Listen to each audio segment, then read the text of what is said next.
దేవుని నామనకు స్తోత్రం కలను గాక. మీ అందరికీ నా యొక్క హృదయపూర్వక వందనాలు తెలియజేస్తున్నాను.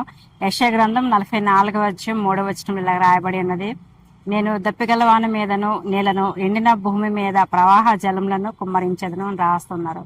సో ఈ యొక్క దినాన్ని ఈ వాక్యం మనం ధ్యానం చేసుకున్నప్పుడు దేవుడు మనకి ఇస్తున్న శ్రేష్టమైన వాగ్దానం ఇది. మరి దప్పిగా ఎప్పుడు మనకి అనిపిస్తుంది అని మనం ఆలోచన చేసినప్పుడు, సాధారణంగా ఎక్కువ ఎండ వేడి తీవ్రత ఉన్నప్పుడు, అలసిపోయినప్పుడు మరి మానవునికి దప్పిక అన్నది సహజము. మానవునికి మాత్రమే కాదు, జీవరాశులన్నిటికీ కూడాను దప్పిక వేస్తూ ఉంటది. ఈ యొక్క సీజన్ లో మనం చూసినప్పుడు ఎక్కడ చూసినా చాలా మంది టబ్బులతోటి బర్డ్స్ కి యానిమల్స్ కి వాటర్ అందేలాగా ప్రొవైడ్ చేయడం అనేది మనం చూస్తున్నాం.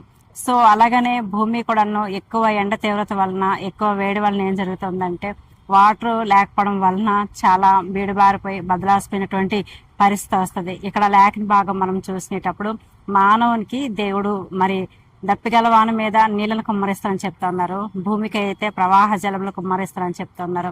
అవును, మన యొక్క జీవిత ప్రయాణంలోని మనకున్న సమస్య మనకి చాలా పెద్దదిగా అనేటప్పుడు, మరి చాలా మూసున్న ద్వారాలు కానీ, విసికి వేసరిపోయినటువంటి పరిస్థితులు, సమయాలు, సందర్భాలు, ఇంకా ఏ కార్యము జరగదు ఇలాంటి పరిస్థితులు అనుకునేటప్పుడు దేవుడు మన పట్ల ఇలాంటి అసాధారణమైన పరిస్థితిలో, అసాధ్యమైన పరిస్థితిలోని దేవుడు ఖచ్చితంగా కార్యం చేస్తారు, చేయగలని తెలియచేస్తున్నారు. ఎందుకనంటే ఆయన సర్వ సృష్టికర్త. మరి నీళ్లు, ఆకాశం నుంచి వచ్చే వర్షము, ప్రవాహ జలములు ఇవన్నీ కూడా దేవుని సృష్టి కదా.